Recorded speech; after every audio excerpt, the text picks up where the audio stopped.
सबके दर्जे बुलंद फरमा।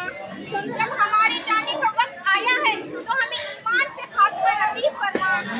या अल्लाह अपने महबूब के पैगाम को पूरी दुनिया को फैलाने की तौफीक नसीब फरमा। या अल्लाह निजामुद्दीन रहमतुल्लाह अलैह के सदके जो लड़े हुए हैं उनमें सुलह करवा दे, जो आपस में बिछड़े हुए हैं उनको आपस में मिला दे, जो नाराज हैं उनकी नाराजगी दूर फरमा दे।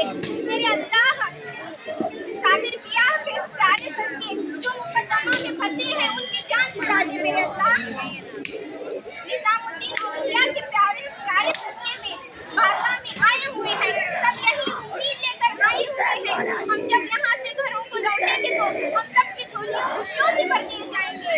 मेरे मौला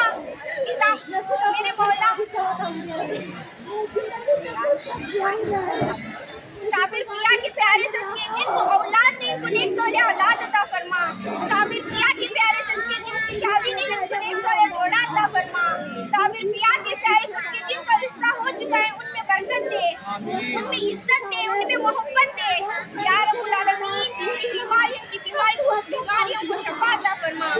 या रब्बुल आलमीन हम कुल सिराते पर बिजली की तरह गुजरने की तौफीक अता फरमा। या